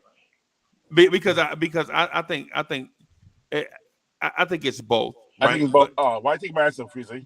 Why let me answer? That's okay. We got time to talk about. That was my answer, though, man. You stole my answer. Right, but I'm gonna look so like I copy you now. I'm Marines. We lead. no, We're the no, first. you can go first. But what I was gonna do is just ask Dre to. So Dre, if it's not a void in talent, then is it I think Tibbs got out coached tonight, but is that's it another story. right? Let me speak to the other option that I gave Wiz though. Right, the option that I gave Wiz was a imbalance emotionally, right, an immaturity basically, or a void of talent. And if it's not a void of talent, do you think this team is um inconsistent because they have an emotional imbalance? They're not. This team is not mature. Well, part of that is yes, because this team is very young. If we're keeping it 100 in terms of the rotational players, Okay. What about Julius Randle? he's older, but this is his second playoff series, and we all know he's very volatile emotionally, Okay. and in terms of That's their consistency. third rail. Right. Right. Right. It's never really telling with Julius Randle because when Julius Randle comes to ball, he can ball with the best of them. Okay. Emotional. So which one? So Wiz, what do you said? Is it both Wiz? Yeah. Well, I'm gonna copy you and say it's both now. Yeah, that's what you see. When the Marines, I said the Marines always go first because the Marines want to set the standard, and you guys follow. Can you follow us? So yes, I say it's both, but predominantly emotional. But there is also the talent aspect or lack thereof. I said from the very beginning, from last year, I said it about not even going for Brunson or Mitchell. I was thinking run it back, just get rid of the guys we need to get rid of, Burks, and even Fournier and stuff. Let these young kids run it. But I always said that the sum of our parts are greater than our whole, because these guys, each piece fits in just the right way to make the team better and what they actually are overall as talent goes at this point in the development. So Drake kind of made me think about the word talent, and it's talented. At what point do you consider the development of the talent is still a part of the talent?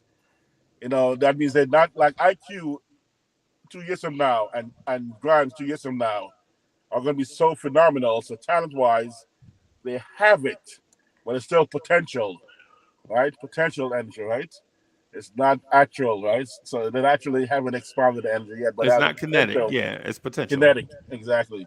So, yes, the potential talent is there, but from the point of development, the talent is not quite there yet. So I'm going to go 70-30, the emotional development aspect, where they're still like high schoolers who got excited. We beat them. Oh my goodness, that's a great game, and they're celebrating, exhilarated, and they come back and trying to catch back that energy and they're let down the next game because they just were so hyped and they can't control that emotional stability, which is why I picked Lakers beating the Grizzlies as well, because the Lakers have that in there. Because just Randall alone, LeBron alone, man, I have 40 in the slip. I call LeBron Randall. Damn. Wow. Don't do that ever again, man. Whoa, Please. man. Okay. Please, bro. Please, for the sake of everything. Oh man. Yeah. That was Yeah. crazy. That was wild. I'm about to check if you got dementia with. You Yeah. losing it? Just because you 6'8", 250 and play for the Lakers don't mean that you're. Damn, that's why smoking is like, that's right. LeBron, Randall, same thing. Anyway, smoking makes noise. Well, ain't you from LA? It sounds like something I'm very in legal LA is in right your now. Yeah. system right now. Yeah. But here's the thing I want to ask you. I want to get to like this place, right? Well, I wanted to ask y'all, I wanted to pick your minds about like a different level of intellect. I think y'all have the stamina to follow me on this or to lead me on this, right? Dre, let me ask you, if it's a void of talent, one, or if it's the emotional imbalance or immaturity, right? Then why would Tom Thibodeau not at least look at playing Derrick Rose over quickly when the Knicks are down by 20? Well, when the Knicks are down by 20, what, in like the third quarter? Yeah. Yeah. It's also like knowing your ceiling is severely capped. Like if Quickly gets it going at any point during that game, even if he's playing bad, he will immediately launch you right back into the game. Into the game. Right. And with Derrick Rose, he just doesn't have it anymore. Right. He might steady the ship where he'll keep you afloat, and the 20-point deficit will become a 18-point deficit. You know the reason why I asked you that, right? the reason why I asked you that is because the young bull becomes dominant by watching the old bull, even if he's better. You know what I'm saying? But Freezie, I think he's been through that stage over the last 2 years. Like, but not at this level. But not at this he started level. in his rookie year when Derrick Rose was balling in the playoffs against Atlanta. No, hear me out though. And when he saw that, he was not a good player. He was young. Now Quickly is a good player and merely needs to see certain things. And Tibbs, to his credit, well, discredit for this game, but credit long term. He let Grimes and RJ and Quickly struggle through these high leverage games, understanding that down the road, next year, 2 years, 3 years, 4 years, 5 years, 6 years, these guys will be better in the playoffs for it, right? In this game, though, all I'm saying is instead of giving the babies steak to eat, just give them baby food, right? Because this is the first year that Quickly played a major role on a playoff team. This is the first year Grimes had played a major role on a playoff team. Same thing with RJ, same thing with Mitch, right? Now, I know we could say the same thing for Evan Mobley, same thing for Darius Garland, same thing for Isaac Okoro, same thing for Jared Allen, and I get it. But I'm not speaking to them guys. I want to beat them. They're not us, right? What I'm saying is there was a stretch where I would have at least, you know what I'm saying? I think what I was thinking about is at the end of the third quarter, right? I would have at least let Derrick Rose touch the floor and be out there with Quickly, right? And in the grand scheme of things, if Derrick Rose if they'd have went on a 6-point run, then we'd have lost by 35 instead of 29. Right? you feel me? Wiz, what's the difference between losing by 35 and 29? There is no difference, right? Not at all. But the upside, though. Oh man. But the upside is you show you out there for one, you got Quickly out there swimming in deep water. He was lost out there drowning. You at least throw him a life raft where he may not be able to swim to shore, but at least he won't drown. But Freezie, what if you put in Derrick Rose and he looked trash too? Then what? Yeah, that was my point. Yeah. That was the point I'm getting at. If Derrick Rose get out there and he looked like trash and you lose by 35 instead of 29, you still lost by a lot. And you're talking about the impact directly on Quickly, right? Yeah. Right. But you know what I want to say? Quickly finished out the game seeing the ball go in the hole, and that might bode better for his outlook for the next game. That was his first 3-point shot for the playoffs. Like he actually got some points up. Granted, it was garbage time, but he got some points up, and that might bode well for his rhythm going into the next game, where all role players play better at home. It's just what it is. So when we get back to the Garden, it wouldn't shock me if either one of Grimes or IQ dropped 20 to 25. We said that about game 2. But that was a road game, Freezie.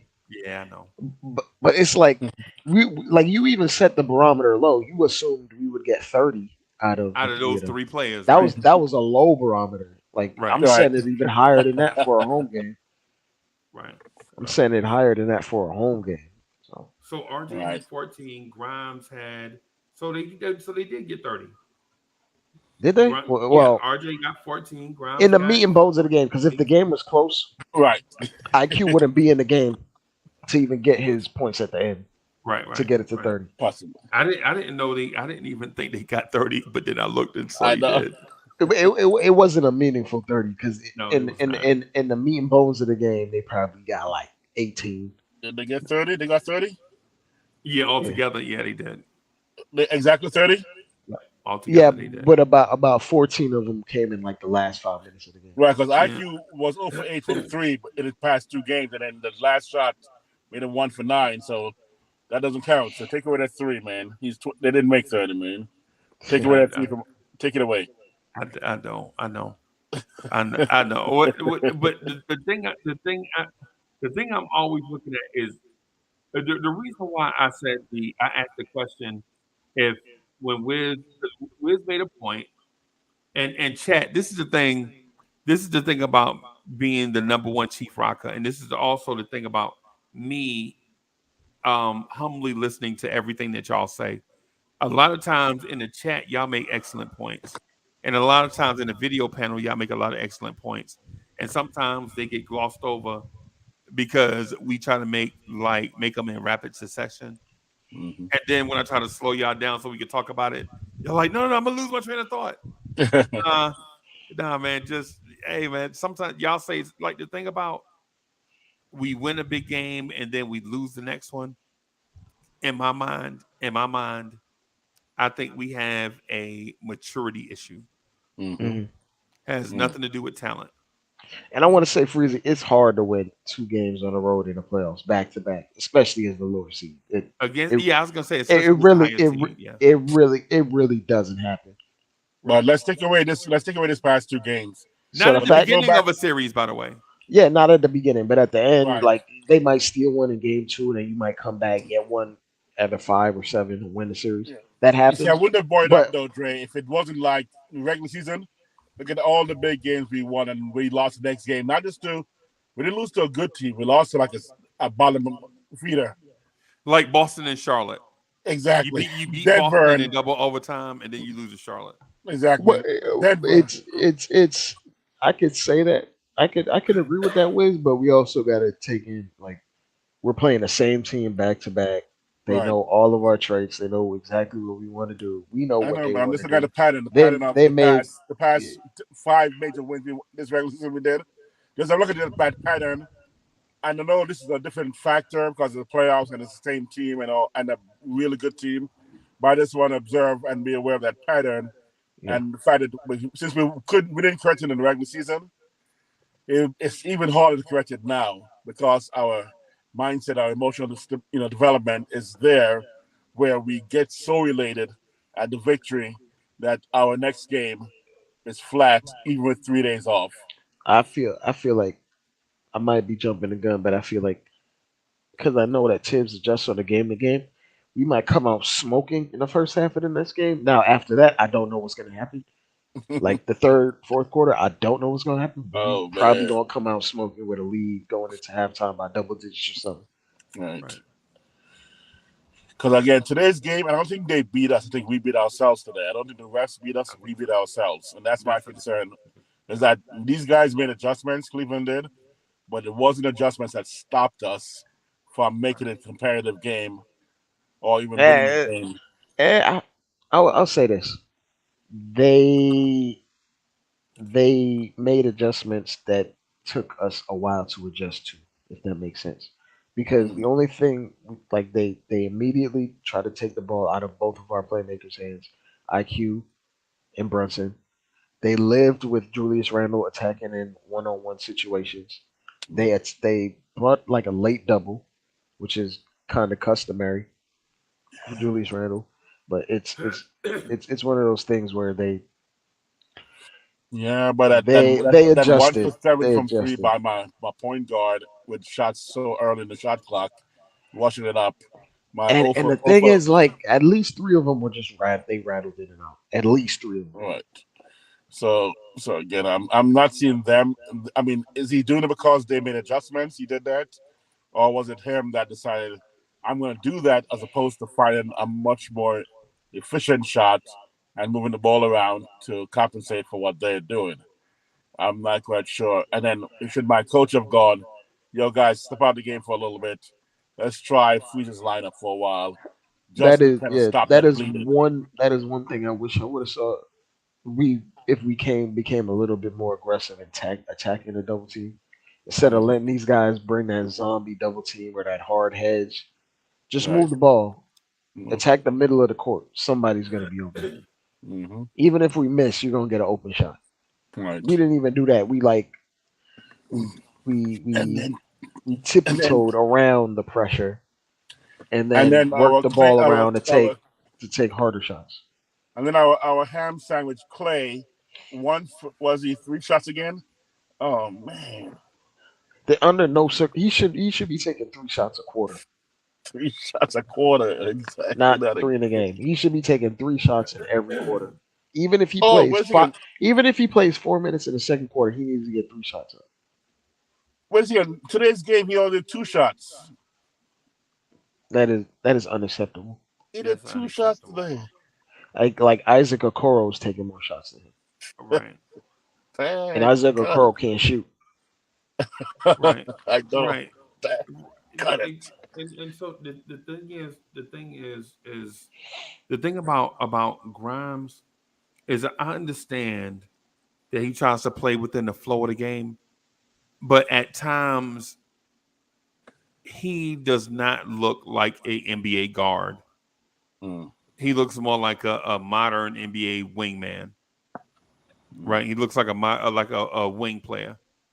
And I know people are gonna say, well, what's the difference between the guard and the wing, man? Sometimes when your primary ball handler is trapped, you have to have a secondary playmaker on the floor. And it can't be a center, it can't be a power forward, it can't be Lou Dort, it can't be RJ Barrett, it can't be Kyle Kuzma. There's got to be another guard on the floor. And Tibbs saw my man Brunson getting trapped, and he did not go to quickly early enough. No pun intended. I guess that is a pun, right? Quickly early enough, right? But he did, however, see Brunson get trapped, and then he subbed out Julius Randle and brought in Obi. Mm-hmm. And while I think it's coincidence because Randall's wind is not all there together, the optics were like, I'm going to take at least a decent playmaker off the floor for his position, and I'm going to bring in Obi. Right? And I'm not knocking Obi, but Obi is not a combo guard. I think where you go there is when teams are trapping your primary point guard, you have to have another playmaker on the floor, a secondary playmaker. And it can't be Mitchell Robinson catching the pass at the free throw line, looking to operate out of the pinch post. Wow. That was terrible. Dre, you saw it? I know you had to have seen it. Unfortunately. You see Mitch catching the ball there, and then Mitchell Robinson putting looking the ball to make low. a play. Oh my God. Jeez. Oh man. Oh. It's like how many Walt Clyde isms or how many Walt Clyde games do I got to see where he says, when you bring the ball down, you're the same height as the guard. Oh man. Yep. By the way, so Grimes and IQ combined have done 96 minutes. That's 2 full games. And combined have taken 19 shots, scoring 5 baskets. That's letting them off the hook. That's letting the Cavs off the hook. Yes. Yep. And you know what? Hey, Wiz, and the part that I was going to mention, the part that I wanted to mention about Mitch is 2 things. When Brunson is being trapped, yes, you bring, because Mitchell Robinson is not a ball handler, a shot creator, right? Mm-hmm. So you bring Mitch up to screen one of those trappers, because what that does is it brings Mitchell Robinson's man out of the paint. Beautiful. Right? Yes. And then also since you brought in Obi, you could put Obi at that pinch post area where he catches that ball. Now, what will Obi do when he gets it? I just think that Obi is more creative with the basketball if your strategy is having a big catching that ball in that area. Right? Ideally, I would like to have had it be Josh Hart or RJ. But since they went with a big guy there to spread the floor for shooting, they preferred to punish them by shooting as opposed to punishing them by putting the ball on the floor. At least have Obi catch that pass and Mitch up top where he can screen and be physical with them trappers. Because what happens is over the course of a game, that physicality wear you down, bro. Yes. That's all I'm saying. Now, do I agree with their strategy there? No, of course not. You know what I'm saying? Of course, I'm like, yo, why would you pull their big out of the paint so you can shoot threes? I'm thinking you pull their bigs out of the paint so that you can attack the basket. You feel me? But their strategy was to spread the floor, shoot the three. And they didn't and they didn't even get threes off, by the way. We just mentioned Grimes only took 2 shots. So what are we doing? Dre, why would you put Mitchell Robinson at the free throw line? To be a decision maker when we all know Randle and RJ could fill that role with ease and actually put pressure on the defense.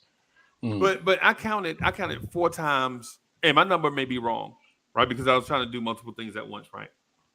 But I counted 4 times where Brunson was trapped and they got that ball to Mitchell Robinson in that pinch post elbow free throw line area. You know what I'm saying? So 4 times in the first half. What are you doing? Wow. That just means there's like he kind of allows our offense to stagnate and just like evolve into negative things on its own without like tinkering and telling guys to move here. I mean, we've seen it where it's almost like it's not necessarily like a freestyle offense, but he gives players autonomy to isolate and be their own decision maker. Okay. Relatively within the confines of this isolation. Let me ask you a question right there. Right? Because that's an excellent point. And actually, you read my mind. I guess you know where I'm going with it, right? I guess you know where I'm going with it. Why didn't Jalen Brunson, knowing this after the first time he get trapped, call Mitchell Robinson up to set the screen, right? Because Jalen Brunson's not a real point. Well, wow, boy. Wow. Okay, all right. Wow. Well. Hold on. Wow. Let me be fair. This is his first time being in a high level situation as the de facto number 1 option. So him commanding the lead of that, it's hard. He needs more time. Like, you don't become an elite point guard doing it at this particular level for 1 year. You have to see enough coverages. He's still learning. Yes, okay. for sure. So he's absolutely still learning, and he's gonna watch tape tonight or whenever they get back to New York and see these same things and adjust for the next game. Okay, and that's where you got to be optimistic. Glass half full. Tonight's game showed me we have the room for improvement on things that are learned by guys who have very high IQs and learn very quickly, pun intended as well. Right. Because these guys, both of them, can make the adjustment in 3 days to what should be done. And therefore, had those things been done, this game is a lot closer, if not a victory for us. Because if anything, I was going to say, Freezie, before I let you go, if anything, we switched up our style in our defense the first game. They adjusted, they switched up their style and their rotation on both ends. Now it's up to us to react to their reaction. Right. Because they came into the series as the better team on paper, quote unquote, the better team. So we had to switch up what we had to do on the road in their house, which is why you saw us do a lot more trapping with Randall. You know what I'm saying? We saw Randall come out of the game earlier. We were switching up things that we didn't normally do over the course of the season. They reacted to it. They they became more aware of the potential of us to trap. So they became a little bit more careful with the ball in this game. If you noticed, we didn't trap as much because we weren't getting anything out of it. Um, we also they also decided to switch their prerogative and try to attack Brunson. Right. More than the few times Chetty Osmond did. They decidedly, like maybe at least 10 times, decided this is a play that we're going to target him with Karis LeVert or Chetty Osmond. You know what though, Dre, too? Just real Yeah. quick, because you said two things I just wanted to touch on real quick. Yeah. Right. For one, when you pointed out the trapping thing, the second major flaw they made is having a guard on both sides of the floor, where that the trapping guy can go from Brunson to Grimes. It happened to Quickly also. You trap, you give it up to Quickly. Quickly gets it, turns the corner. Now the guy that was trapping Brunson is the guy that traps Quickly. Yep, there we go. Bad. Right, and then so instead of doing that, in that short corner from the trap, instead of having your secondary playmaker right there, at least all the time, I guess you can switch it up sometimes to throw him a different look. But why not have Obi Randle there and then have a ball handler on the opposite side that can get the pass and attack the defense and have the defense scramble back, as opposed to dribbling into a set defense? Exact. Brilliant. Yep. And Freezie, sound like you know basketball. And a little bit. I'm learning from you guys. But Dre, you see what I'm talking about? Yeah. Like why do you have Grimes in the short corner next to? But you notice Freezie. It's those are the things that kind of separates Tom Thibodeau from the elite of the elite. Yes. Right. He'll make that adjustment in the next game. Right. But when we go to see JB Bickerstaff, I'm not saying JB Bickerstaff is elite or great, but he tries a lot of things until something clicks. Until something works, yeah. Mm-hmm. And he has a bit of he's desperate in a different way that Tom Thibodeau is desperate. Tom Thibodeau will tell you to run the same thing, but with more energy, harder. Yeah, yeah. And JB Bickerstaff will see something is not working and will scratch that entire lineup or the strategy for it and try a different one. Right. It's the Pat Riley. It's that Pat Riley coaching tree, bro. Like if y'all hadn't noticed what Pat Riley's playing style is, Pat Riley's playing style or coaching style was do it harder and better than everybody else, as opposed to innovating. Which is it speaks to why we try to focus on the constants of out rebounding teams and taking care of the basketball. If you do those things, that is like a constant. That is what you're supposed to do. Right. As opposed to more strategic based things, which are I want to get Grimes going, so I'm gonna call this floppy play and see if this action gets him open. Right. Or gets anything open. Yeah. But he like Tom Thibodeau is not a experimenter. He's not. No. And but here's the thing I wanted to talk to you and Lee and Adam about, man, just really quickly, right? If you knew, because Miami did it to us all year. Every time Jalen Brunson picks a side, they trap it. Mm-hmm. Right? Miami. So it's not like we didn't see this all year. Teams have been doing this to us all year, and we've been beating it, right? The only difference is with Miami, they have Bam, and these guys are doing it where they're two athletic trees. Right. So it's a little bit harder. Right. Without spacing on the court. Right, but they did it with Jimmy Butler on the wing too. So I mean, yeah, I get what you're saying. Yeah, but it's like it's like a different animal because ultimately when we go into situations where we get trapped, we're ultimately trying to get to the rim and get easy looks in the middle of the court. Right. And it's a lot harder to do comparing like a 6'11" to 7-foot rangy athletic center compared to just Jimmy Butler. So you read my mind again. I must have like a neon sign across the top of my head, right? So the point that I was going to get to was if we get trapped going to the wings, why don't we just attack from the middle of the floor? Yeah. Mm-hmm.